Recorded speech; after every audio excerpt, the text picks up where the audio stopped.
आदर एवं सम्मान के योग मेरे बड़े भाई प्रकाश गोपाल राव जी पोखरे साहब,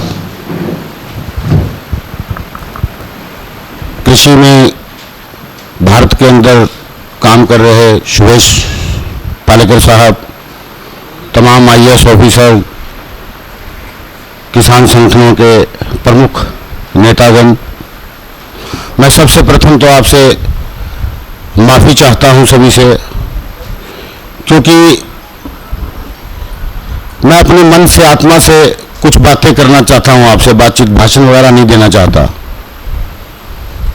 अभी साथी बोल रहे थे हमारे राणा जी के नाराज हैं। नाराज तो हम अपने आप से हैं, नाराज किसी से नहीं है। दुख ये हैं भारत की किसान की पीड़ा, भारत के किसान मजदूर की पीड़ा, आखिरी पंक्ति में जो बैठा व्यक्ति है जिसका कोई नहीं सहाय है, उसकी पीड़ा इस हृदय के अंदर, इस दिल के अंदर वो तड़प है, उसको दूर करना चाहते हैं। उन शहीदों के जिन्होंने आज़ादी की लड़ाई के बाद इस गुलामी को स्वतंत्रता से जीने के लिए सपने देखे थे। भगत सिंह हो, शहीद आजम, राजगुरु हो, चंद्रशेखर आज़ाद हो, मंगल पांडे, असफुल्ला खान, पंडित राम प्रसाद बिस्मिल, नेताजी सुभाष चंद्र बोस, महात्मा गांधी, विनोबा जी, जयप्रकाश नारायण, विदेशों के दार्शनिक रहे, माओ त्से रहे, लेनिन रहे, मार्क्स एंगल रहे, अलग अलग देशों में क्रांतियां हुई। भारत के संदर्भ में भारत देश एक ऐसा हो, कोई भूखा ना रहे, कोई बीमारी से ना मरे, सुखी रहें, मानवता की बात हो, इंसानियत की बात हो, मानवता की सेवा के लिए, सुख शांति के लिए, विश्व शांति के लिए एक छोटा सा प्रयास करने की कोशिश में एक पागल की तरह उन सपनों को लेकर के पूरे देश के अंदर जब से होश संभाला है छात्र जीवन से, उस संघर्ष के अंदर गुजरे हैं, उस दुखों को सहे हैं। जो एक आम इंसान के साथ पीड़ा होती है, दुख होता है, पिता के गुजरने का दुख, माँ के गुजरने का दुख, बहन के दुख में जाने का दुख, बेटा की बीमारी में किसान किस प्रकार दिन रात मेहनत करके बच्चों को पालता है, उनकी बीमारी में पढ़ाई लिखाई कराता है, जवान होने के बाद उसकी मृत्यु का दुख, रिश्तेदारी में, पड़ोस में, इन सबको सहा है, देखा है, अब तो आदत सी पड़ गई है। देश की राजनीति को समझा। देश में 74 से जब इमरजेंसी से पहले जब छात्रों के साथ बिहार में अत्याचार हुआ, उस वक्त हम भी छात्र नेता थे यूनिवर्सिटी के अंदर। तड़प हुई कि उनके साथ हुआ है, तो उस तड़प को शहीदों को पड़े हुए थे, परिवार की पृष्ठभूमि में आज़ादी की लड़ाई में लड़े हुए बुजुर्ग थे, उनसे ज्ञान मिला हुआ था। उस तड़प के कारण जयप्रकाश नारायण जी को एक 6 पैसे का कार्ड लिखा कि आइए हम आपकी मीटिंग कराएंगे। वहाँ से जयप्रकाश नारायण जी के संपर्क में आए, उन्होंने हमें जीने की प्रेरणा दी, सिखाया हमें, वो पिता बन गए हमारे, हम उनके पुत्र बन गए। इस प्रकार और महानुभाव आज़ादी लड़ने वाले उस अंग्रेजों के खिलाफ उन महान आत्माओं से हमारा संबंध रहा, और आज के संदर्भ में उन तमाम उनको लेते हुए आज अच्छे लोग उन्हीं की तरह से आप लोग सारे जितने यहाँ आए हैं वही रोल कर रहे हैं। वो उनके अंदर तड़प है, उनको कोई राज सत्ता का लालच नहीं है। यहाँ जितने महानुभाव बैठे हैं, बड़े हैं तो मेरे बड़े भाई पिता समान हैं, छोटे हैं तो छोटे भाई बेटा समान हैं, बहनें हैं छोटी बेटियों के समान हैं, बड़ी हैं तो माताएं समान हैं। इस भारत के 150 करोड़ के भारत की सुख शांति से रहें। उन गोरे अंग्रेजों से लड़ने के बाद जो हमारी आस औलाद है, हमारी ही नस्लें हैं, ये काले अंग्रेज बनकर के, चाहे वो ब्यूरोक्रेट्स हों या एक आम किसान हो, एक आम मजदूर हो, विद्यार्थी हो, उनके जीवन को दशा बदल सके, उनके जीवन को सुख शांतिमय बना सकें, उसके लिए एक छोटा सा प्रयास करने की कोशिश में पूरा देश में 6.5 लाख गांव में जाने का संकल्प लिया है।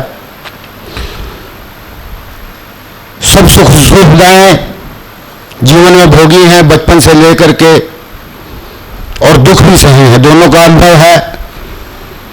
जो जीवन जीने के लिए संसार में जो एक बचपन से लेकर युवावस्था तक, और आज तो हम तीसरी अवस्था में आ चुके हैं,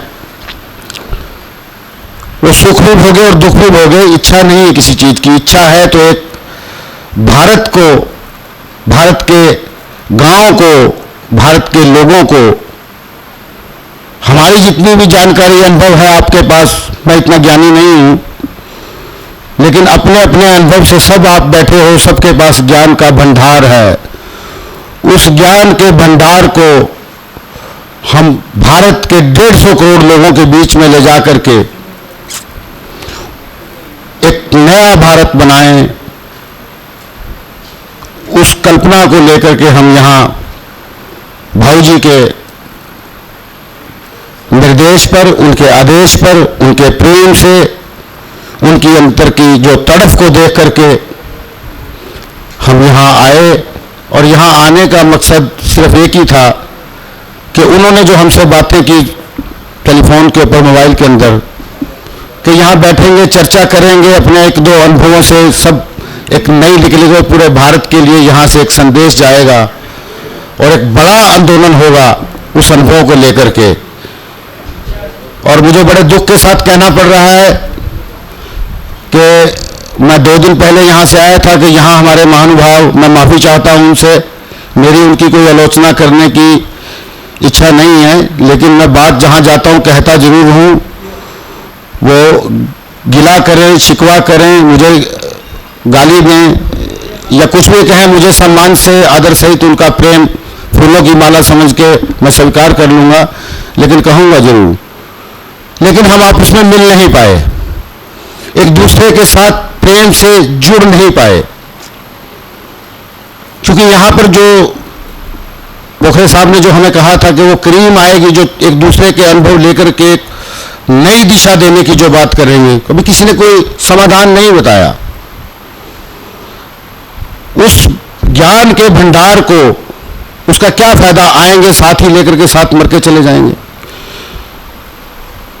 हमारे भाई साहब ने यहां जो इकट्ठा किया है दूसरे लोगों को, यहां पर जितने भी महानुभाव हैं, वो खर्चा हुआ है, उस पैसे की कीमत उनकी तरफ, उनको कोई लालच नहीं है, स्वार्थ पूर्ति करनी होगी तो कभी भी कर सकते हैं, आप भी कर सकते हैं। लेकिन वर्तमान परिस्थितियों के अंदर एक सच्चाई क्या है, वो यहां पर खुलकर के जो बात होनी थी वो हम नहीं कर पाए। मैं दुखी इसलिए था। हर आदमी अपनी बात को कहना चाहता है। 2 दिन का प्रोग्राम हो, 40 आदमी थे, 4 दिन का हो, 10 दिन लगे, जब तक एक दूसरे को जान नहीं पाओगे करना क्या चाहता है, उसके बाद उन सभी अनुभवों को लेकर के जो उस बहस से निकले और उसके ऊपर क्रियान्वित किया जाए, उस काम को इंप्लीमेंटेशन किया जाए, ड्यूटियां लगाई जाए, कौन कितना काम कर सकता है। जहां तक मेरा अनुभव है, सब चाहते हैं कि उस दल से बात करके, उसको हटा करके कुछ राज सत्ता प्राप्त कर ले, कुछ बड़े बन जाएं, कुछ पैसा कमा लें। मुझे कोई आपत्ति नहीं है। कोई एमएलए बनना चाहता है बने, किसी पार्टी में जाना चाहता है जाए, कोई बिजनेस करना चाहता है करे, कोई किताब बेचना चाहता है बेचे, अखबार बड़ा करना चाहता है करे। हम क्या सहयोग कर सकते हैं? मेरी कोशिश ये रहती है कि मेरे सहयोग से या मेरे अनुभव से वो बड़ा व्यक्ति बनता है तो मुझे खुशी होगी उस बात की। लेकिन मेरी शर्त सिर्फ इतनी सी है कि इस भारत को, नए भारत को बनाने के लिए, उन शहीदों के सपनों को भारत बनाने के लिए, जो हमारे समाज में कुरीतियां हैं, जो हमारे समाज में बुराइयां हैं, जो हमारे समाज की समस्याएं हैं, उसको वो कितना हल कर पाता है। वो अगर गांव के स्तर पर कर पाता है तो बड़ी बात है मेरे लिए, वो मोहल्ला के स्तर पर कर पाता है तो बड़ी बात है, वो देश के स्तर पर कर पाता है तो उससे बड़ी बात है। वो दुनिया के स्तर पर करना चाहता है तो उससे मेरे लिए खुशी की बात नहीं है। अगर वो इतना नहीं करना चाहता तो कम से कम वो अपने आप को तो बदल ले कि मैं ये काम नहीं करूंगा,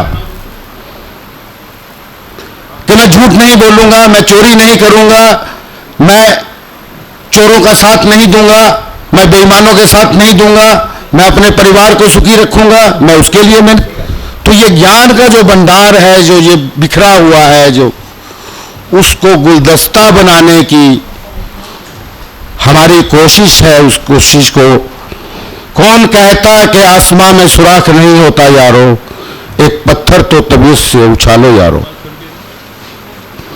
मौत जीवन मिला है तो मरना जरूर है एक दिन। बीमारी से मर जाएं, शुगर से मर जाएं, हार्ट अटैक से मर जाएं। मैंने अपने जीवन में मौत को अपनी माशूक बनाया है। मैं हर दिन खुशी से जीता हूं। अब हूं, 2 मिनट बाद नहीं रहूंगा तो कोई आपत्ति नहीं है, मरना तो है, लेकिन हम मर करके जाए, कुछ ऐसा काम करके जाएं कि जिसमें जीवन में कोई याद करे, किसी के काम आ सके। मेरी आप सबसे हाथ जोड़कर विनती है, प्रार्थना है, आपको मैं तन और मन और जो कुछ भी मेरे पास धन है वो आपके प्रति समर्पित है। आप जब चाहें इस देश के लिए, स्वयं के लिए, कभी भी आप अपना बेटा समझ के, छोटा भाई समझ के, पिता समझ के, चाचा समझ के, अपना साला समझ के, जो भी आप दिल में रिश्ता बनाए, मेरे साथ रिश्ता बनाए, उसको निभाएं जरूर और आगे बढ़े। और मैं दिल से बातें करना चाहता हूं। आप दिल से बातें कीजिए, अपने दुख शेयर कीजिए, उसकी समस्याओं का हल आपको बताने की कोशिश करेंगे। आपके सवाल हों, उस सवालों का मैं जवाब देने की कोशिश करूंगा। नहीं जवाब दे पाऊंगा तो मैं आपसे तय मांगूंगा कि मैं आपके सवाल का जवाब 2 दिन में, 3 दिन में दूंगा। कोशिश करूंगा कि तुरंत आपके सवाल का जवाब दिया जाए। बातचीत करें। भाषण देने के लिए आप मुझे रात दिन कंटिन्यूसली कितना भी बुलवा सकते हो, एक एक विषय को, किसी विषय पर बोल सकते हैं। अनुभव के आधार पर सच्चाई बताएंगे आपको, चाहे गर्दन कट जाए, चाहे कोई गोली मार दे या जेल में डाल दे, मुझे कोई परवाह नहीं है। लेकिन मेरी एक ही प्रार्थना है कि आप जितने यहां बैठे हैं, भाऊ साहब ने यहां बुलाया है, जो भी काम करने योग्य है स्वयं से सब इनकार करेंगे। यहां कोई व्यक्ति ऐसा नहीं जो कहेगा कि मुझको बना दो। लेकिन जो जिसकी प्रतिभा है, ये सोचना निर्णय जो आपको करना पड़ेगा, आत्मा से करना पड़ेगा, ये नहीं पार्शियलिटी नहीं। जो जीवन में कर सकता है, जो मैंने अभी यहां पर जितने बात सुनी है, जिनको मैं अभी बातचीत नहीं किया, लेकिन मैं अनुभव के आधार पर यह बात कह सकता हूं। जब आदमी आत्मा से बोलता है, दिल पे असर करता है। जब छल से बोलता है तो सामने वाला समझ जाता है कि अगर तरफ है, कोई कर सकता है हर तरीके से, जिसके पास सब चीजें हैं, तो वो प्रकाश भाऊ गोपाल राव जी के अंदर वो प्रतिभा है। इनका सहयोग करके, इनके अंदर प्रतिभा है। सुभाष पालेकर जी का हर घर के अंदर वो जाना चाहिए, हर परिवार में जाना चाहिए। राजकुमार जी, मुझे ऐसा लगता है कि वह किसान कर्जे से कैसा राहत पाए और उसको आत्महत्या की जरूरत ना पड़े। तो कुछ 2-4 मिनट में आप ये बताने की कोशिश करें कि भाई हरियाणा से आप हैं, वहाँ का आपका क्या अनुभव, कि भाई ऐसा अगर करे तो इसको कोई जरूरत नहीं है, जरूर अपना आज़ादी के साथ रहेगा और अमीर बनेगा, या जो भी अपने परिवार का पालन पोषण अच्छे तरीके से कर सकता है। था ये मैं चाहता यही हूं कि आप सवाल जो करें तो ताकि एक एक चीज को खोल के रखा जाए। अभी मेरा एक आपसे सवाल है कि जो सभी बैठे हैं, जो मन में आपके हो, क्योंकि मैं 2 विषयों पर बोलना चाहता हूं। एक तो किसान की हालत सुधरे कैसे, तो डेयरी टेक्नोलॉजी के अंदर जैसे मेरा विषय यह है कि किसान उससे, सरकारें तो कुछ नहीं करेंगी वर्तमान के अंदर, संगठन को करना पड़ेगा, स्वयं हमको करना पड़ेगा और उसका प्रचार करके उनको आगे बढ़ाना पड़ेगा। तो डेयरी टेक्नोलॉजी पे जो सवाल पूछेंगे उसमें मैं बोल रहा हूँ, कृषि के ऊपर जो समझ होगी उससे पूछेंगे। और दूसरा मेरा विषय जो है मेन, मैं उससे हटकर नहीं जाना चाहता। मेरा ये विषय है, इस सत्ता राजनीति को बदले बिना सरकारों से जो हम मांग कर रहे हैं, चाहे वो महाराष्ट्र की हो, चाहे हरियाणा की हो, चाहे पंजाब की हो, मैंने देश घूमा है। ये जो पॉलिटिकल सिस्टम है, लेफ्ट और राइट विंग और बीच के समाजवादी, तो ये जो मैं समझता हूं, सर्वोदय को भी देखा है, लेफ्ट को, नक्सलाइट्स को, जम्मू कश्मीर में मेरे संपर्क में है, वो सब लोग मिलते हैं, वो चाहते हैं, हमने कहा कि हिंसा से नहीं होगा, ये बंदूक से नहीं होगा, मेरी एक टोटल सोच है कि भारत को भारतीयता के आधार पर, ना चाइना के आधार पर होगा ना रशिया के आधार पर होगा, भारत को भारतीयता के आधार पर क्रांति होगा। और उसके ऊपर यह व्यवस्था जब तक नहीं बदलेंगे तो उनके अंदर मैं नेताजी सुभाष चंद्र बोस को कोट करूंगा यहां पर, क्योंकि जो भगत सिंह की जो विचारधारा थी, जो भगत सिंह का जो समाजवाद था, वो कम्युनिस्टों का समाजवाद नहीं था। सीपीएम वाले बोल रहे हैं, सीपीआई वाले बोल रहे हैं, मैं दल की लेफ्ट की बात कर रहा हूं, वो अपना अपना करे, जबकि वो लेफ्टिस्ट नहीं था। उसकी अपनी एक विचारधारा थी। उसको अगर विचारधारा को मॉडिफाइड किया है, उसको और प्रोग्रेसिव तरीके से अगर किसी ने किया है तो नेताजी सुभाष चंद्र बोस ने उस विचारधारा को किया है। मैं उस चीज को मानता हूं। और नेताजी सुभाष चंद्र बोस का जो समाजवाद था वो लोहिया से भी अलग, लोहिया का समाजवाद अलग है, जयप्रकाश नारायण जी का समाजवाद अलग है, गांधी का समाजवाद अलग है, तमाम अशोक मेहता का अलग है। तो जो नेताजी ने जो समाजवाद दिया था, मैं उससे थोड़ा प्रभावित हूं। लेकिन नेताजी का जो समाजवाद सुभाष चंद्र बोस ने जो दिया था, उस वक्त की परिस्थितियां और आज की परिस्थितियों में थोड़ा अंतर है। मैं अपने अनुभव से जो जीवन में देखा है मैंने, कि हमें जैसे अलग अलग फील्ड में जो काम कर रहे हैं, मैं भी पूरा भारत घूमा है, लेकिन पूरा तो नहीं जा पाया मैं जितना भी, लेकिन भारत के जिलों में या स्टेट्स में, चाहे वो 7 सिस्टर्स हो या पंजाब हो, जम्मू कश्मीर हो, पूरा भ्रमण किया है 50 सालों के अंदर, और राजनीतिक उतार चढ़ाव बदलते हुए देखे हैं।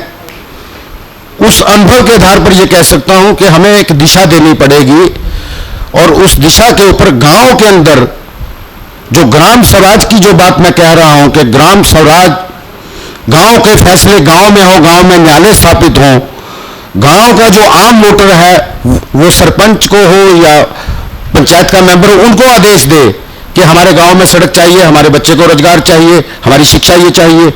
तो तीसरी सरकार का उसको दर्जा मिले, गांव को कानून बनाने का अधिकार मिले, जिसको सुप्रीम कोर्ट तक माने, पार्लियामेंट माने। जिस प्रकार संसद को कानून बनाने का अधिकार है, राज्यसभा को कानून बनाने का अधिकार है, कहीं कहीं विधान परिषद को है या विधानसभा को है। तो पहली प्रायोरिटी मेरा ये कहना, ऊपर से नीचे नहीं आएगा, नीचे से ऊपर व्यवस्था बदलनी चाहिए। तो 6.5 लाख गांव में जो पंचायत को कानून बनाने का अधिकार मिले, तो उससे जो स्थानीय जो हर जगह की, मैं पंजाब की अलग समस्या है, हरियाणा की अलग समस्या है, बिहार की अलग समस्या है, उत्तर प्रदेश में भी अलग है, पश्चिमी उत्तर प्रदेश की अलग है, तो पूर्वी उत्तर प्रदेश की अलग है, बिहार की अलग है, तो झारखंड की अलग है। तो को बदलने के लिए भारत के अंदर जो है, अभी मैं झारखंड में था, वहां सोने का भंडार मिला। मैं आंकड़ा देना चाहूंगा अगर आप इजाजत देंगे, कि हमारे इतना सोना है उसके अंदर, अगर वो दिया जाए, उसको लेकर के उसको बांटा जाए, तो भारत की गरीबी दूर हो सकती है। सोने का भंडार सरकार की रिपोर्ट है। मेरे पास कल ही फोन आया था, हमारे साथी हैं, तो उन्होंने मेरे से कहा था कि मैं पिछले दिनों झारखंड में गया था, वहां कोयले की खदान जो है एनटीपीसी को दी जा रही है। लेकिन जब हमारी जमीन है, जिस किसान की जमीन है, उस जमीन में से सोना निकलता है या उसमें से कोयला निकलता है या उसके अंदर कोई भंडार, तो उसका हक होना चाहिए। तो वो उसका हक ना होकर के सरकार उनको मल्टीनेशनल को दे रही है। वो हमारे धन की जो लूट हो रही है, जो भारत की लूट हो रही है, उसके ऊपर अभी हमारे साथी हैं देवेंद्र बलहारा जी, ये भी उसमें काम कर रहे हैं राजीव दीक्षित को लेकर के। तो वो जो मेन जो ऑर्गेनाइजेशन थे सारे टूट चुके हैं, दोबारा उसका पुनर्गठन हो रहा है, लिटरेचर हमारे पास है। तो बहुत सी जो बातें हैं उसके ऊपर जो हम लोग जहाँ 40 या 45 या 50 लोग जो बैठे हैं, वो उसकी चर्चा होगी। तो उस चर्चा के ऊपर किसान की हालत भी सुधरेगी, आत्महत्याएं रुक सकती हैं। ये हमें पॉलिसी बदलनी पड़ेगी। जो वर्तमान पॉलिसीज हैं, मैं क्लियर तौर पर कहना चाहता हूं, ये आत्महत्याएं नहीं रोक सकती, क्योंकि कर्ज जो लेता है इंसान, कर्ज लेकर के उसको सही उपयोग नहीं करता। ये हमें मानना पड़ेगा कि किसान भी, देखिए मैं कहना नहीं चाहता हूं क्योंकि रिकॉर्डिंग हो रही है बात में, मैं आप जनरल टोटलिटी में एक बात कहना चाहता हूं कि भारत के अंदर ईमानदारी का रुतबा और दम सब बढ़ते हैं, लेकिन अगर उनकी वास्तविकता को देखा जाएगा, ये एक कटु सच्चाई है कि हम सब बेईमान हैं। हम स्वार्थ की जिंदगी जी रहे, किसी का भला नहीं कर। भगत सिंह पैदा हो तो पड़ोस में हो, मरे तो कोई दूसरा मरे कोई हो जाएगा। इसलिए भारत की तकदीर और तस्वीर नहीं बदली जा रही है।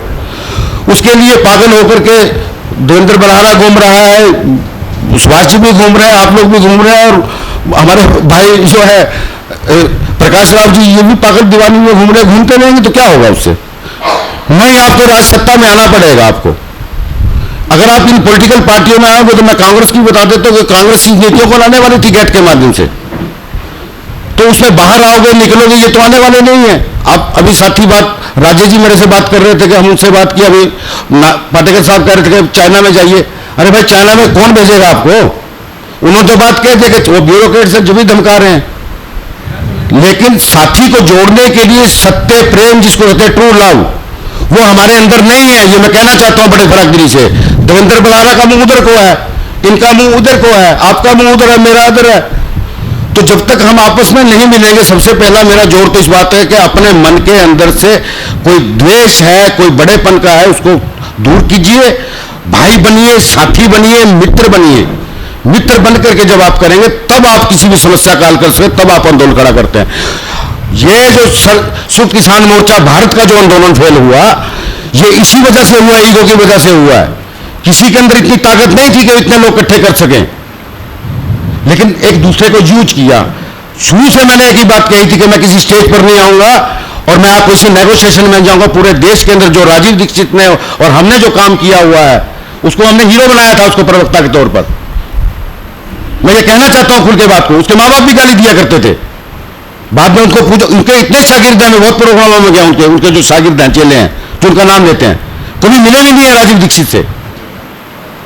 लेकिन उस एक ही बात थी कि हमें कोई व्यक्तिगत हमको हीरो नहीं बनना है, हमारे प्रोग्राम को देना है। 2 रुपए की किताब छापी थी हमने। देवव्रत जी को जिला प्रेसिडेंट बनाया था वहां पर, वहां सम्मेलन किया था हमने। उन्होंने अपनी किताब छापी, मेरे से परमिशन लिया कि हम छाप 1 रुपए किताब छाप के बेचा उन्होंने। और बाद में कहां चले गए वो? आपको जाना होगा तुरंत चले जाएंगे, आप अपने तरीके से जाएंगे, आप नहीं जा पाएंगे। हम आपके साथ आज जुड़े हैं, हमारी सब रिपोर्टिंग जाती है ना, पेपर नहीं दिखाता हमें कोई भी, लेकिन रिपोर्टिंग जाती है। कहां जा रहे देखा, उसको हाईजैक कर करके सब चल रहे हैं, लेकिन किसी का कोई आधार नहीं है। आधार आप बना सकते हो यहां जो आप बैठे हो। आधार तब बनेगा जब हम जितने बैठे हैं ये कसम खा के जाए कि हम नहीं टूटेंगे, हम एकजुट होकर काम करेंगे। आप बन जाइए लीडर, आप बन जाइए, देवेंद्र बलारा बन जाए, पाखर जी बन जाए, किसी को बना लीजिए, एक अनजान व्यक्ति को बना लीजिए, इस फोटोग्राफर को बना लीजिए, किसी को मान लीजिए उनको। ठीक है राजकुमार जी। तो संगठन को बनाना पड़ेगा, इसको मजबूत करना पड़ेगा और आगे लंबी चर्चाएं होंगी अनुभव लेकर के। इस बेरोजगारी दूर हो सकती है, शिक्षा पॉलिसी को बदलना पड़ेगा। मेघालय की शिक्षा पॉलिसी है, ये जितने 34,786 कानून गलत है, जिनको हमें चेंज करना पड़ेगा। वो चेंज तब होंगे जो कानूनों की जरूरत नहीं है कि गांव के लोग ग्राम स्वराज के तहत वो खुद कानून बनाएंगे, उसको फिर ऊपर तक होगा इंप्लीमेंट, तब हमारी समस्याएं दूर होंगी। जमीन हमारे पास इतनी पड़ी है, भानु प्रताप कमेटी की रिपोर्ट को अगर किया जाए, अभी बात बोखरे साहब कर रहे थे कल के 4 करोड़ कम हो गया जमीन। इतनी जमीन पड़ती पड़ी है, खाली पड़ी है, जिसको उपजाऊ योग करके उनको बांटा जा सकता है। उसके अंदर हर व्यक्ति को सेना पुलिस की ट्रेनिंग दे करके, अनपढ़ है, बूढ़ा है, जवान है, भारत के 100 करोड़ लोगों को उसकी ट्रेनिंग दी जानी चाहिए, बिना शर्त दी जानी चाहिए, बजट में प्रावधान करना चाहिए उसके अंदर, उसकी योग्यता अनुसार उसको रोजगार दिया जा सकता है। इनकी पेंशन बंद करनी पड़ेगी, इनको जितना धन भारत के अंदर है इनके पेंशन बंद करने पड़ेगा। ब्यूरोक्रेट्स ने जितना पैसा ले रखा है इनके पास जमा है, वो पैसा ही भारत के अंदर आ जाए, उनका बंद करना पड़ेगा। लेकिन कोई करने को तैयार नहीं, भाग जाएंगे वो लोग। ठीक है राम। तो ये जो हमारी व्यवस्था है, इस व्यवस्था को बदलने के लिए बड़े गंभीर मेरे सवाल है, वो बैठ करके, वो ऑन रिकॉर्ड नहीं होना चाहिए। अगर ये रिकॉर्ड हो रहा है तो इसको दिखाना नहीं चाहिए इसको, वरना केस हो जाएंगे, चले जाएंगे तो हमारे विचार खत्म हो जाएंगे। हम लोग सब साथ में, ऐसा कुछ नहीं होगा। मैं डरता नहीं हूं, मुझे तो कोई डर नहीं है, मैं तो और खुल के बोल दूंगा, आप सुनना नहीं चाहोगे तो। कि मेरे अंदर जो आग है, जो मेरे अंदर, मुझे डॉक्टर ने मना किया मेडिकल साइंस फेल है, मर जाओगे आप। मैं आपके सामने सर्जरी करा खड़ा हूं, जो मन कर रहा है वो खा रहा हूं, सोता नहीं हूं, आज तक सोया नहीं हूं मैं। कभी 24 घंटा में कभी कॉल कर लीजिएगा, फोन करके बात करेंगे आपसे। तो मेरी आपसे ये प्रार्थना है, हाथ जोड़ करके प्रार्थना है, मैं अपने लिए नहीं मांग रहा हूं, मैं इस देश के लिए आपसे झोली पिसा करके भीख मांगता हूं। अरे मेरे भाई, मेरे पिता, मेरी बहन, मेरी बेटी, आइए चलो हमारे साथ, 5 मिनट दीजिए, 10 मिनट दीजिए, काम कीजिए। अगर पूरा समय दे दे तो झोला लेके, यही राजीव को हमने कही थी बात कि बेटा अगर कुछ बनना है तो 70 से मिलेंगे, लेकिन आखिरी टाइम भी वो जो गए हैं मेरे पास खाना खा के गए हैं। हमने कहा कि 30 को उसमें हुआ, 30 को मेरे पे हमला हुआ। तो इसीलिए आपकी ये हमारी जो देश की दौड़ है, बहुत से साथियों ने कहा राजकुमार जी आपका जिंदा रहना बहुत जरूरी है। तो भाऊ साहब जैसे अगर ये मान के चलेंगे, मैं अपने दिल और अपनी आत्मा से ये बात, मुझे कहने में कोई गुरेज नहीं है, इनकी जो तड़फ है, इन्होंने जो काम किया है, ये पहले व्यक्ति है मेरी नज़र में पूरे हिंदुस्तान में आज तक जिन्होंने ये सोचा और ये कहा। तो मैं इनके बुलावे पे आया, वरना मैं नहीं आता था, मैं चला भी जाता, क्योंकि इनकी जो तड़फ थी। इसीलिए बहुत सी बातें होंगी, मुझे समय दोगे तो मैं दिल से बातें करना चाहता हूँ और आत्मा से, और चाहता हूँ, मेरी इच्छा है कि यहाँ से निकले और ये एकजुट होकर के आंदोलन की घोषणा हो, क्योंकि इनके पास जो पेपर है वो हमारा बहुत काम कर सकता है, इनके पास वो सारी चीज़ें हैं और हम इससे जुड़े। हमें जो भी जिम्मेवारी आप लोग देंगे, इसके लिए हम उस जिम्मेवारी को पूरा निभाएंगे और आपके साथ जहाँ कहेंगे 24 आवर्स मरते दम तक हम आपके साथ रहेंगे। सब लोग मिलकर के एक संकल्प लेना पड़ेगा, जिस प्रकार चंद्रशेखर आजाद के पास भगत सिंह सबसे छोटी उम्र के गए थे, उन्होंने कहा ये बच्चा क्या करेगा, कि खाइए कसम। उस कसम को खा करके हम अगर ये संकल्प लेंगे कि हम यहाँ जितने भी बैठे हैं, तो मैं समझूंगा कि मेरा आना यहाँ पर सार्थक हुआ। और इसी के लिए आप सभी का धन्यवाद। तो मैं विषयों पर फिर मैं बात करूंगा, मुझे समय दिया, ज़्यादा ले लिया, मैं माफ़ी नहीं मांगूंगा, क्योंकि वो मेरा अधिकार है, तो मैं अपने अधिकार पूर्वक कहता हूँ। तो जय हिंद, जय भारत। आदरणीय